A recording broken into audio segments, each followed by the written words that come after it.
Boa noite a todos vocês. Que alegria estar aqui com os irmãos e as irmãs.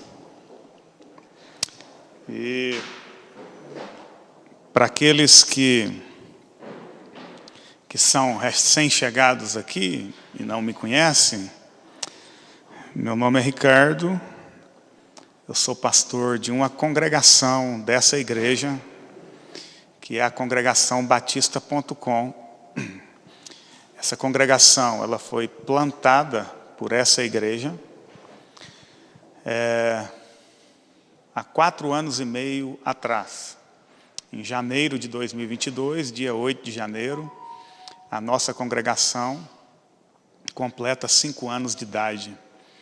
E tudo a partir dessa igreja, Batista Nacional Antioquia, no pastoreio do pastor Sandro, meu amigo particular, da Luísa, das meninas e de todo o corpo de obreiros dessa casa e também toda a membresia dessa igreja.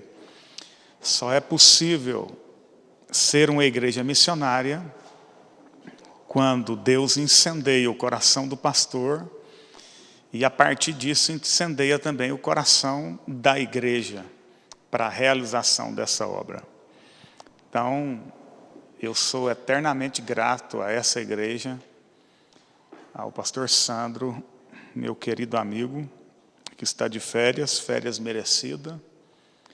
Então, é uma alegria estar aqui com vocês. Muitos aqui já me conhecem, mas aqueles que não conhecem, estou me apresentando. Vamos então abrir a palavra de Deus para nós meditarmos naquilo que Deus tem proposto a nós hoje. E minha oração e minha súplica a Deus é que o Espírito Santo possa iluminar as nossas mentes e nos fazer entender a vontade dEle para as nossas vidas. Porque o melhor lugar para o crente estar é no centro da vontade de Deus. Porque disse Paulo aos Romanos que a vontade de Deus ela é boa, ela é perfeita e ela é agradável. Então, quando a palavra de Deus é aberta, ela vai nortear as nossas vidas, ela vai muitas vezes nos animar, mas muitas vezes também ela vai nos repreender, ela vai nos consolar, mas muitas vezes ela vai nos admoestar, ela também vai levantar o abatido, fortalecer o fraco.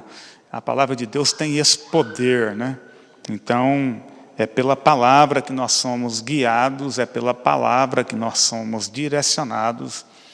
A palavra de Deus é o nosso grande referencial, porque Cristo é o centro dela. Cristo Jesus é o centro da palavra.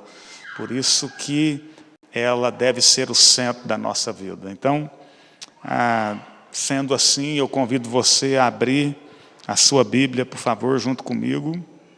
Em 1 Timóteo, capítulo 6, a nossa leitura vai ser a partir do versículo 3.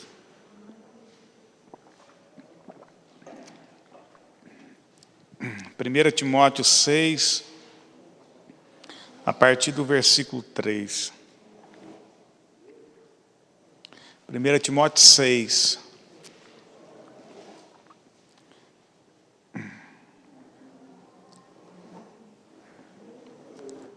A partir do versículo 3.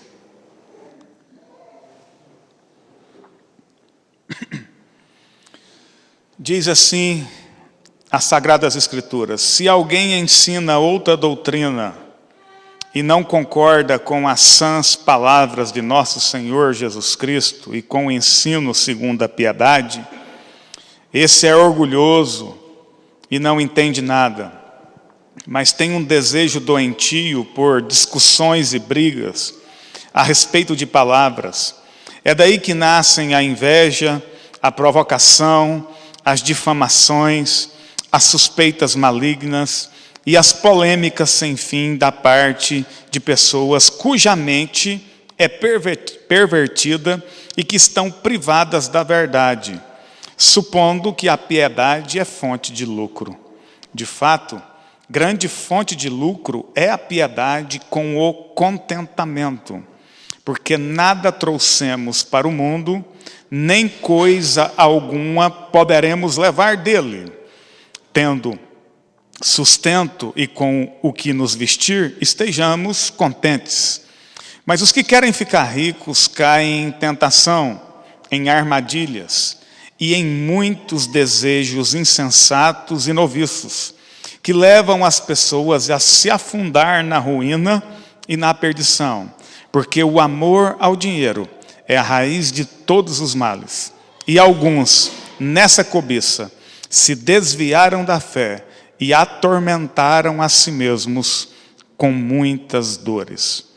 Palavra de Deus. Ó Senhor, mais uma vez nós oramos a Ti. Mais uma vez nós clamamos a Ti. Clamamos ao Espírito Santo de Deus, que possa conduzir, ó Deus, a ministração dessa palavra. Fale aos corações, nos guie, nos oriente, ilumina o nosso caminho, para que possamos entender qual é a sua vontade para nós. E assim, a sua palavra, que penetra no mais profundo do ser humano, ao ponto de separar juntas e medulas, que essa palavra seja na nossa vida hoje, em nome de Jesus Cristo. Amém. Meus queridos irmãos e irmãs, o primeiro entendimento que nós precisamos ter a respeito das cartas pastorais, em especial essa carta de Paulo para Timóteo, é que aqui está o conselho de um velho pastor missionário que já chegara no final de sua vida, como ele mesmo diz, carregando no corpo as marcas de Cristo por amor ao Evangelho. Aqui está o conselho desse velho pastor missionário, ganhador de almas, plantador de igreja, discipulador de obreiros. E esse velho pastor está orientando agora um jovem vocacionado. Esse jovem vocacionado é pastor de uma igreja local, e em especial, nesse momento, pastor da igreja de Éfeso. Então, Paulo, o apóstolo, esse velho pastor, já talvez fadigado por tanto sofrimento por causa do Evangelho, carregando no corpo as marcas de Cristo, ele que já viveu tanta coisa dentro das igrejas, ele plantou igreja em Roma, ele plantou igreja em Corinto, em Tessalônica, em Colossos, em Filipos, enfim, um grande plantador de igreja, um grande obreiro da seara do Senhor, que já agora com a idade avançada está passando o cajado dele, porque é chegada a hora desse velho pastor estar com o Senhor, e ele começa então a aconselhar agora esse filho espiritual na fé, e ele começa agora a dar algumas orientações para esse jovem pastor, de como ele deve conduzir a igreja do Senhor, como ele deve proceder na igreja, na frente da igreja do Senhor, e como ele deve temer a Deus, servir a Deus com integridade, e a partir dessa integridade a Deus, que ele possa amar a igreja, e de tanto amar que ele venha zelar dela com muito amor e com muito esmero. Então a primeira coisa que nós precisamos entender nas cartas pastorais são essas orientações de um velho pastor vivido, que já viveu inúmeros problemas dentro das igrejas que plantou, que pastoreou, e que até hoje vive, porque chega até ele muitas informações das igrejas que ele plantou, E essas informações chegam elogios das igrejas, chegam problemas das igrejas, chegam até ele dificuldades das igrejas, ao ponto dele escrever várias cartas do Novo Testamento para essas igrejas. Mas agora essa carta a Timóteo é uma carta endereçada pessoalmente para uma pessoa, para aquele jovem, para orientar ele como ele deve proceder. Então, a partir desse entendimento acerca das cartas pastorais, tudo que o apóstolo Paulo então disser a esse jovem pastor vai passar a fazer mais sentido para todos nós hoje, aqui no século 21. E o segundo ponto que nós precisamos observar nessa escrita de Paulo para Timóteo é que Paulo está orientando Timóteo a observar os crentes da igreja. Paulo está orientando Timóteo a observar aqueles que são frequentadores da igreja. É como se Paulo estivesse dizendo assim para Timóteo: Timóteo, observe as práticas dos crentes. Observem como eles vivem. Observe suas ações e suas reações. Observem, Timóteo, as atitudes dos crentes que você está pastoreando. Observe quais são os valores de vida desses crentes. E a partir dessa observação, Timóteo, você vai conseguir discernir quais os tipos de crentes que existem nas igrejas. A partir dessa observação, a partir do momento que você passar a observar com mais sutileza como os crentes vivem, quais são os valores deles, como eles agem, como eles reagem e quais são as atitudes, você vai conseguir, Timóteo, discernir quem são os crentes carnais que estão na igreja e quem são os crentes espirituais.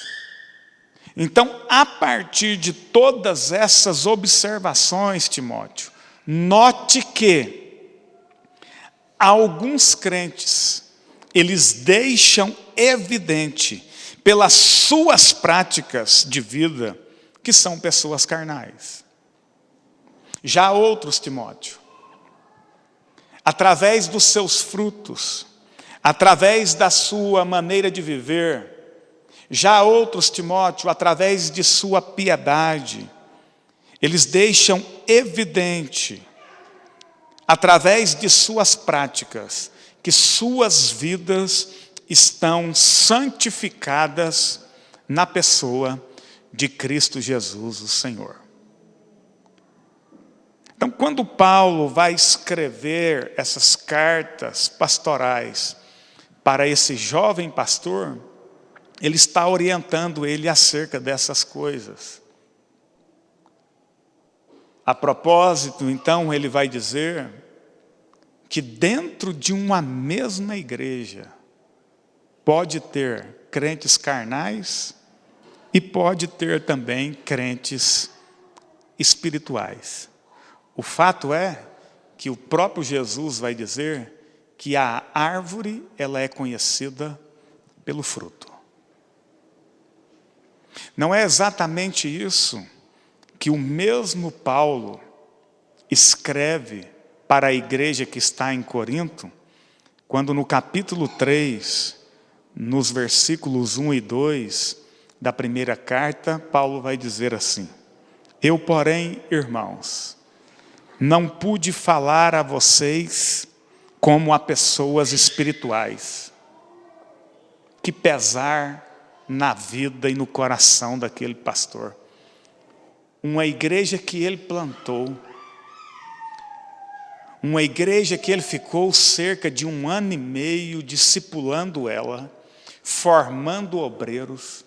Esse velho pastor, já cansado de tantas viagens missionárias, vai chegar lá nos meados de sua vida, vai escrever para a igreja que ele plantou, que ele discipulou, que ele ensinou, e ele vai ter que dizer: que pesar na minha alma, irmãos, ter que escrever para vocês e não poder falar com vocês como pessoas espirituais, e sim como a pessoas carnais, como crianças em Cristo.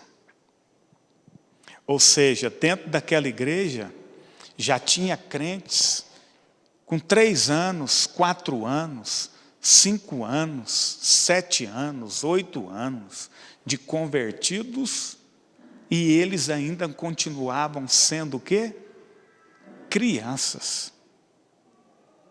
Não desenvolveram a salvação, não desenvolveram na fé, não tomaram conhecimento das Escrituras Sagradas para que a fé se tornasse madura, mas pela falta de conhecimento, e não só pela falta de conhecimento através do ensino, mas a falta de conhecimento de querer pegar a Bíblia e estudar a Bíblia em casa e meditar na lei do Senhor de dia e de noite, para que possam crescer na fé.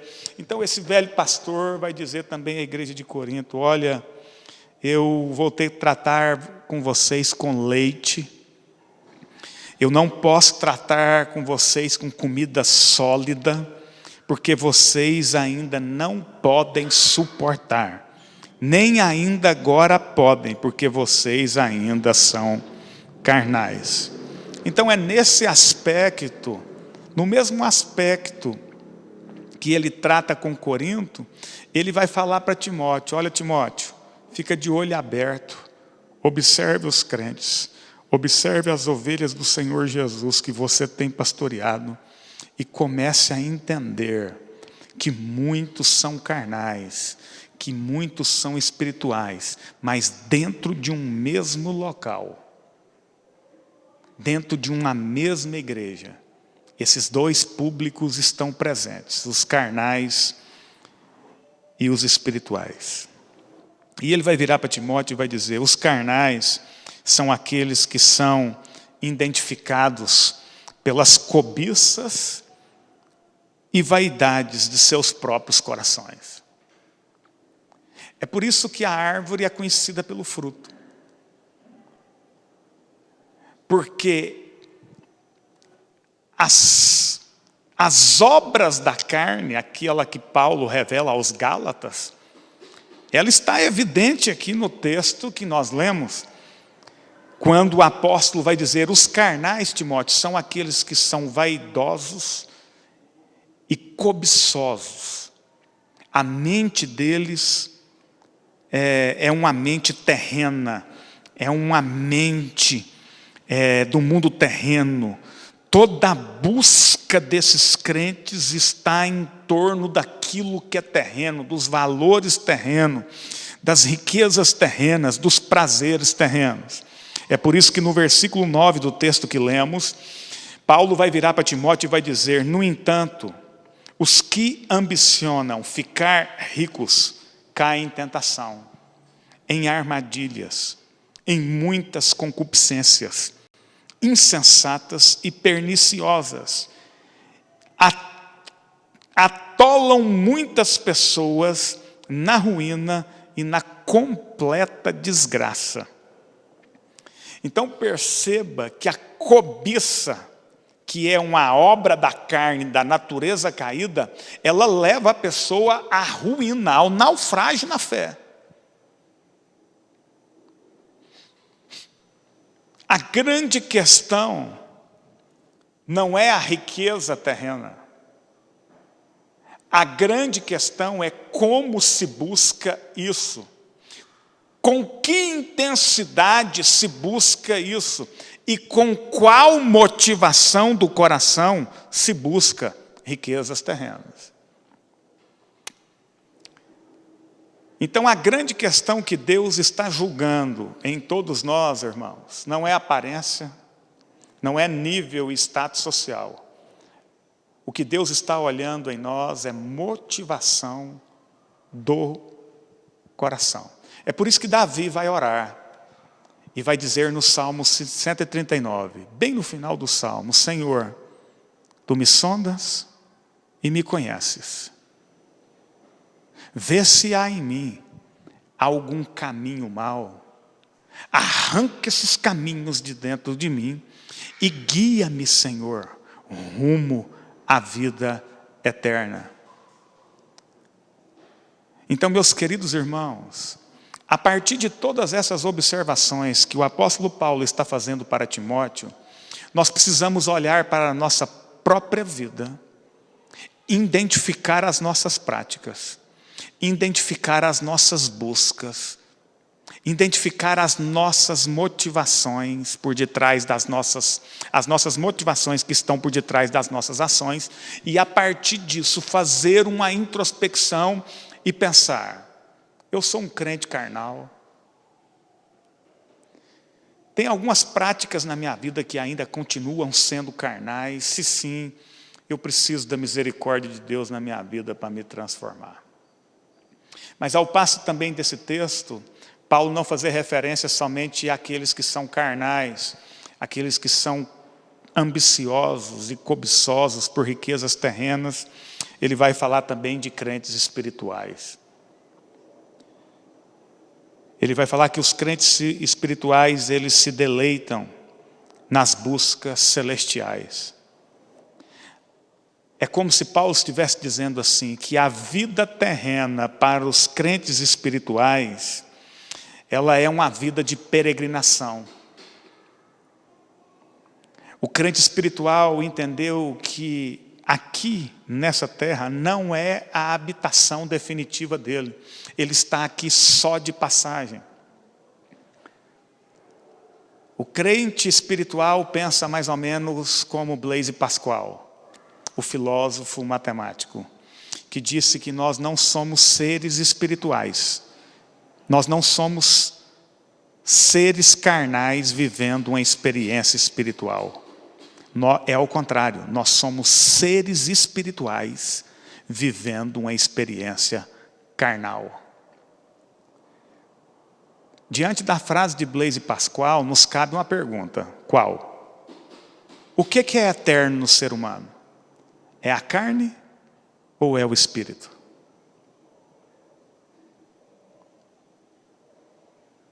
A Bíblia diz que essa carne, do pó da terra ela veio, da terra ela veio, e para a terra ela vai voltar. O que é eterno no ser humano, irmãos e irmãs, é o espírito. Ou no céu, ou no inferno. Mas não tem como fugir dessa verdade. Nós somos seres eternos. A vida não se resume a esses míseros 80, 90, quem sabe 100 anos que iremos viver. A vida é eterna.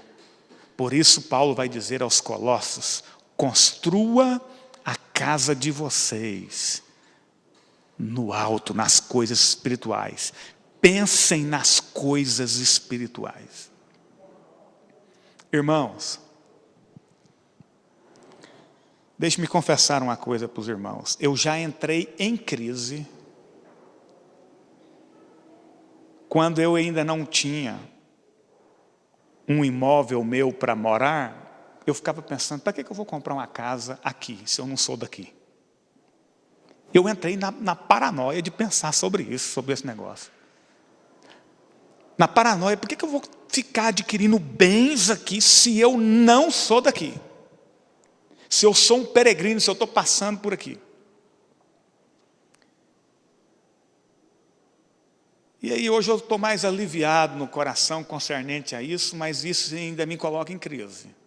Mas o fato é que eu pensei comigo: eu vou adquirir um apartamento para me morar, mesmo que seja financiado, porque se eu vier a faltar, minha esposa e meus filhos recebem ele quitado.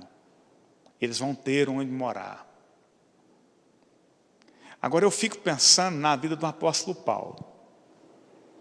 Um homem que peregrinou toda a vida sozinho. E eu penso que esse foi um dos motivos que o fez não construir nada nessa vida, construir tudo no mundo celestial, porque ele sabia, nós não somos daqui. Irmãos e irmãs, deixa eu te falar um negócio. Entenda uma coisa, se Deus quiser te fazer rico, Ele vai fazer. Mas que a sua busca primária não seja as riquezas terrenas. É por isso que o Senhor Jesus vai dizer no Sermão do Monte, busquem em primeiro lugar o reino de Deus e a sua justiça. E todas essas coisas vos serão acrescentadas. Quantos de nós aprendemos nesse texto, né? Busquem o reino de Deus e a sua justiça, e as demais coisas vos serão acrescentadas. A Bíblia não tem a expressão demais, ela tem a expressão estas. Porque demais abre campo para muito malabarismo. Agora estas não. Este é artigo definido. Estas coisas, quais? Aquelas que ele acabara de falar. Quais que ele acabara de falar? Não andeis ansiosos com o dia de amanhã, não andeis ansiosos quanto o que haveis de vestir, quanto o que haveis de beber, quanto o que haveis de comer. Busque em primeiro lugar o reino de Deus e a sua justiça, e todas estas coisas, ou seja, que coisas são essas? Tudo aquilo que você precisa para sobreviver, o Senhor vai prover para você.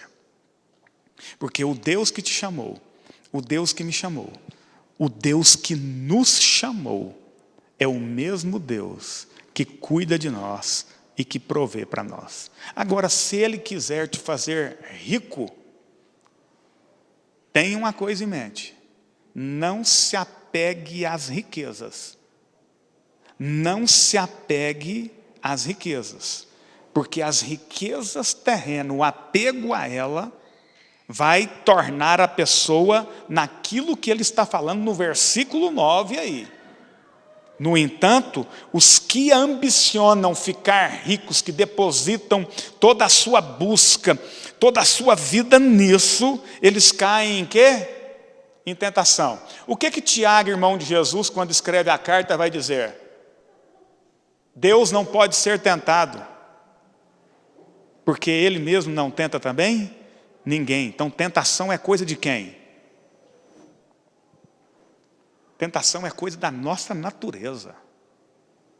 Tem muita gente que acha que tentação é coisa do diabo. Não, o diabo ele só estimula as nossas concupiscências, os nossos desejos carnais, a nossa natureza caída a colocar em prática as suas obras. Ele só vai estimular, ele só vai oferecer o prato.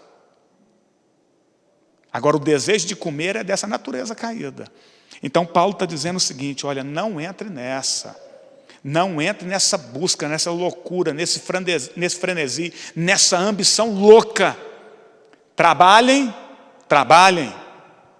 Busquem melhorar de cargo, busquem melhorar sua empresa, busque estudar, busque se aprimorar. Faça tudo isso. Mas entenda uma coisa, que o reino de Deus seja a primeira coisa na sua vida.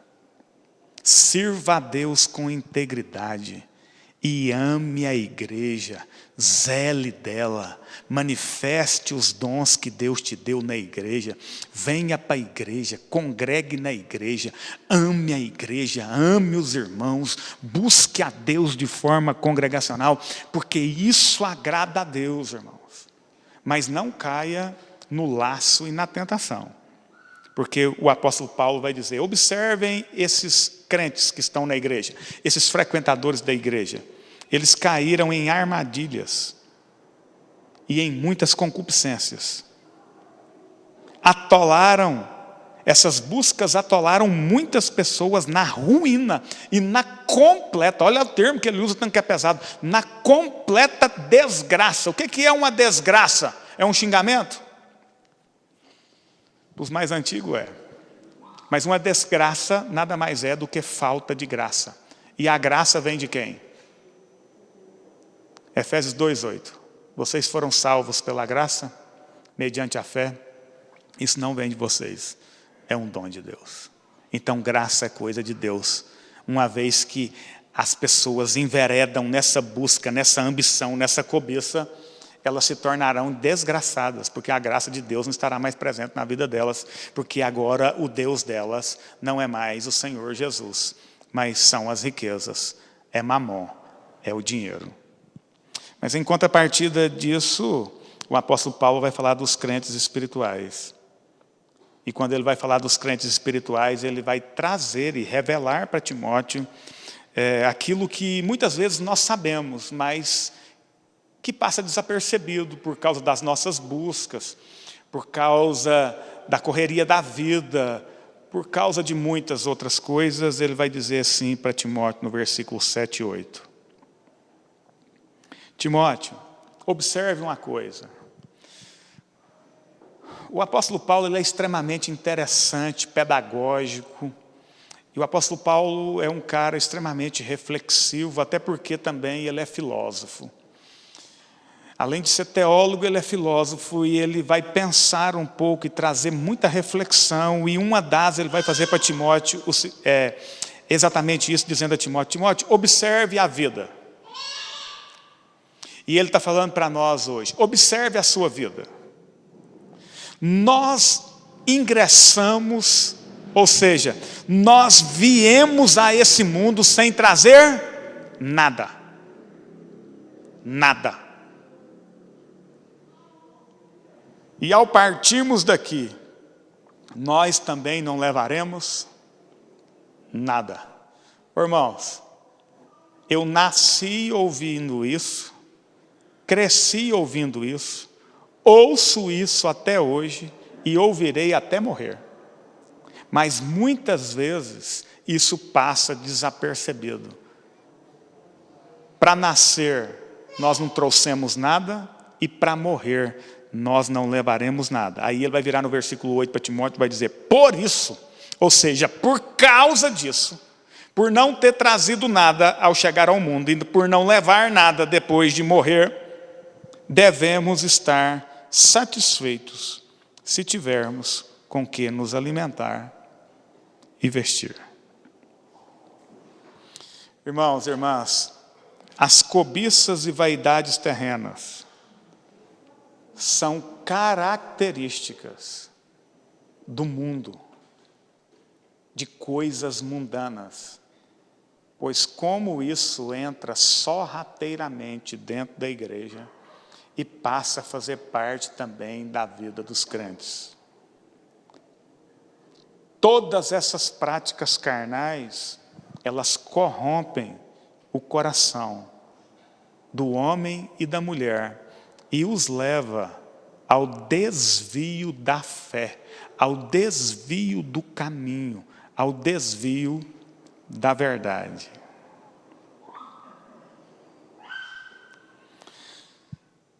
Então, a grande questão, irmãos, em tudo isso que nós estamos conversando aqui, refletindo aqui, as orientações de Paulo para Timóteo, Paulo trazendo a reflexão que nós não trouxemos nada para esse mundo quando chegamos e que não vamos levar nada, que tudo vai ficar aqui. Pensar em Paulo dizendo, olha, dentro da igreja tem crentes carnais, tem crentes espirituais, e que tudo é uma questão do coração. Tudo é uma questão de como está o coração do crente, o coração do servo, o coração daqueles que frequentam a igreja. E ao pensar nisso, eu penso no texto de Ananias e Safira, em Atos capítulo 5. Depois de Ananias e Safira terem seus corações corrompidos pela cobiça, depois deles terem seus corações desviados da verdade para o erro, depois do desvio da fé genuína, quando eles vendem uma propriedade e eles combinam em casa, nós vamos levar só a metade do dinheiro. Mas nós vamos levar a metade do dinheiro como se fosse o todo. Então a questão, irmãos, não era levar a metade do dinheiro. Deus não estava interessado no dinheiro de Ananias e Safira, muito menos na propriedade que eles venderam. Deus estava interessado naquilo que estava no coração. Mas eles combinaram em casa, chegaram diante do apóstolo Pedro, o pastor da igreja de Jerusalém, e eles depositam o dinheiro, como era de praxe, né? Eles depositavam o dinheiro aos pés dos apóstolos, e quando eles depositaram o dinheiro, Pedro vira para Ananias, que foi sozinho naquele momento, e diz para ele assim: Ananias, por que você permitiu que Satanás enchesse o seu coração?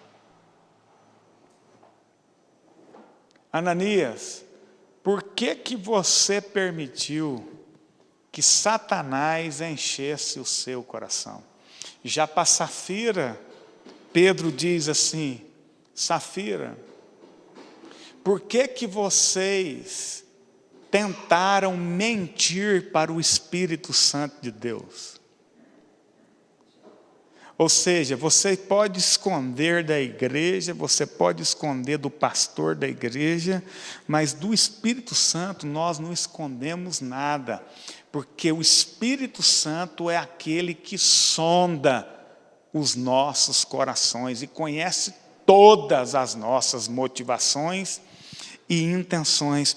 E é por isso que Salomão, quando escreve Provérbios, ele vai aconselhar dizendo no capítulo 4, no versículo 23, se tem uma coisa que se deve guardar, é o coração. Irmãos, é porque é daqui que procede, Salomão vai dizer, todas as fontes da vida. Então, a grande questão, irmãos, é o coração. A grande questão são as intenções e as motivações. E eu me lembro de uma música que nós cantávamos. Eu me converti ainda na época do Koinonia, Kleber Lucas, Alda Célia, em 92, onde as letras ainda falavam muito aos nossos corações. Eu não me lembro de quem cantava essa música, mas nós cantamos demais esse corinho, né, na igreja. Quando a letra desse hino, desse coro, dizia o seguinte: dai-me um coração igual ao seu, meu mestre, um coração disposto a obedecer, a cumprir todo o seu querer. Dai-me um coração igual ao teu. Irmãos, isso é muito mais do que um cântico. Isso deve ser uma oração. Senhor, tu me sondas e me conheces. Vê se há em mim algum caminho mau e guia-me pelo caminho eterno. É um tanto quanto pesado dizer isso que eu vou dizer aos irmãos. Mas é preciso.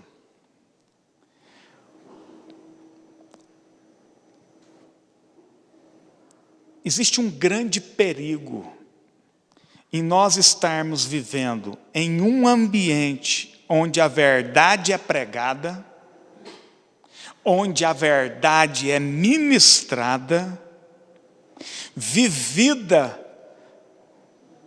por muitos da igreja, e vivermos uma vida que é uma grande mentira religiosa. É possível você estar dentro de um ambiente sagrado, convivendo e vivendo com pessoas santas, espirituais, e ser uma pessoa carnal. Pois é exatamente isso que aconteceu com Ananias e Safira. Ananias e Safira, por favor, abra a sua Bíblia em Atos capítulo 4, a partir do versículo 32, e nós vamos ler qual era o ambiente que esse casal vivia. Atos 4:32. Qual era o ambiente que esse casal vivia? Com quem eles viviam?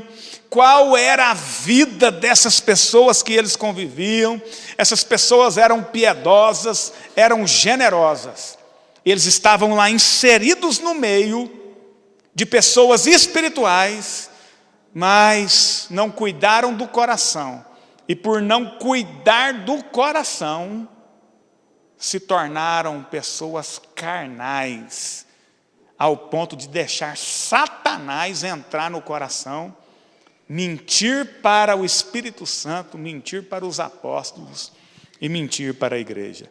Olha o ambiente que Ananias e Safira viviam. Atos 4, a partir do 32. Da multidão dos que creram, era um coração e a alma. Ninguém considerava exclusivamente sua nenhuma das coisas que possuía. Tudo, porém, eles compartilhavam entre si. Com grande poder, os apóstolos davam testemunho da ressurreição do Senhor Jesus, e em todos eles havia abundante graça. Abundante graça, olha que ambiente é esse, de abundante graça. Não havia nenhum, irmãos, nenhum necessitado no meio deles. Porque os que possuíam terras ou casas, vendendo-as, traziam os valores correspondentes e os depositava aos pés dos apóstolos. Então, distribuía a cada um conforme a necessidade. Olha que homem santo, que homem generoso agora. Ananias e Safira conviveram com eles. Então José, a quem os apóstolos chamavam de Barnabé, que quer dizer filho da consolação, um levita natural de Chipre, vendeu um campo que possuía, trouxe o dinheiro e depositou o dinheiro aos pés dos apóstolos. Irmãos, que perigo nós corremos. Viver no meio de pessoas generosas, espirituais e piedosas e sermos pessoas carnais. Ananias viveu no meio dessa primeira igreja, a igreja mais relevante que a terra conheceu até hoje, e mesmo assim tiveram atitudes carnais.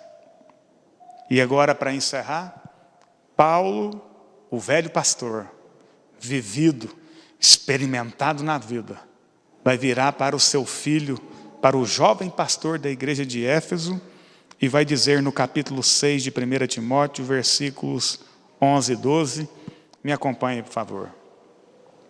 Mas você, Timóteo,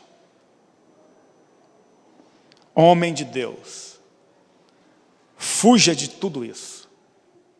Fuja de tudo o quê? De tudo que ele acabara de dizer. Da busca, da cobiça pelas coisas terrenas, das vaidades, desses laços, dessas armadilhas, dessas tentações. Fuja de tudo isso, Timóteo, porque você é um homem de Deus.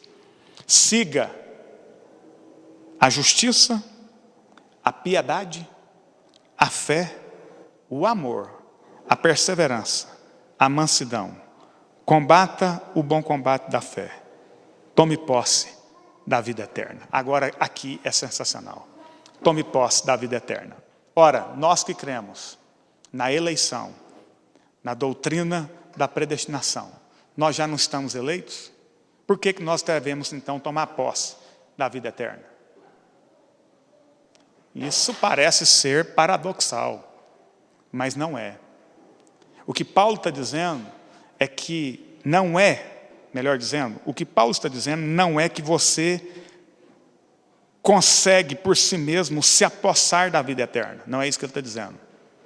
Ele está dizendo o seguinte: já que você está salvo em Cristo Jesus, vai viver a eternidade com Jesus, então não deixe para ser eterno, um crente eterno espiritual lá, quando já estiver com Ele, mas seja eterno aqui. Viva a eternidade aqui. Busque as coisas eternas aqui. É isso que Paulo está dizendo.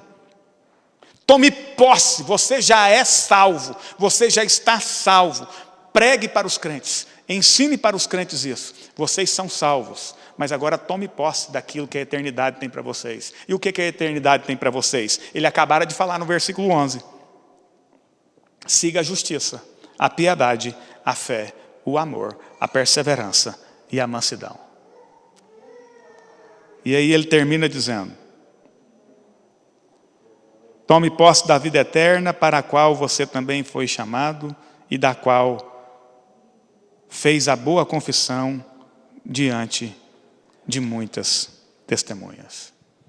Irmãos, quando nós fizemos a nossa confissão, seja ela no dia que foi, no dia do seu batismo, mas eu acredito que no dia do seu batismo, quem estava te batizando te perguntou: meu irmão ou minha irmã, você confessa Jesus hoje como o Senhor e Salvador da sua vida?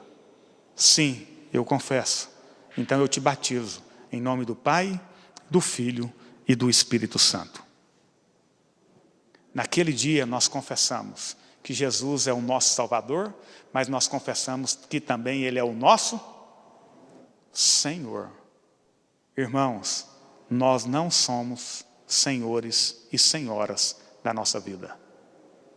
É por isso que Paulo vai dizer: não vivo mais eu, mas Cristo vive em mim. A vida que vivo na carne, eu não a vivo mais para mim. Eu a vivo para Deus, porque eu estou crucificado com Cristo. Ou seja, a minha vontade não prevalece mais. O que prevalece é a vontade do meu Senhor. Ó Deus, muito obrigado, Senhor. Muito obrigado pela sua palavra. Muito obrigado por seu grande amor. Muito obrigado por sua bondade. Muito obrigado pelas suas misericórdias. Muito obrigado pela bendita graça do Senhor Jesus que nos alcançou. Meu Deus, nós estamos com a Bíblia na mão. Nós estamos com a Bíblia aberta, com liberdade de culto. Tem servos do Senhor hoje espalhados pelo mundo, que daria tudo que tem nessa terra, para ter uma página da Bíblia nas mãos e não tem. E nós estamos com a Bíblia aberta, sendo orientados pelo Senhor. Então, meu Deus, ilumina a nossa mente, Espírito Santo de Deus. Nos ajude a entender que nós somos seres espirituais, que nós estamos passando por essa terra. Aqui não é nossa morada, a nossa casa não é aqui, Senhor. A nossa casa não é aqui. Nos ajude a entender a espiritualidade que Paulo está passando para Timóteo. Tenha misericórdia, converta os nossos caminhos, arranque de dentro de nós os caminhos maus e guia-nos pelo caminho eterno. Nos ajude a compreender essas coisas. E não só compreender, mas tomar a decisão e a atitude de praticar, Senhor. Então, como ministro do Senhor, eu quero abençoar os meus irmãos nessa noite, as minhas irmãs que estão aqui. Aqueles que estão nos vendo em casa, seja em que lugar for, mas que a bênção do Senhor repouse sobre cada um. E que o Espírito Santo possa ministrar com toda a propriedade e verdade que Ele tem, ainda mais forte em nossos corações. Assim eu oro agradecido a Ti, no nome de Jesus. Amém. Que Deus abençoe os irmãos. Muito obrigado.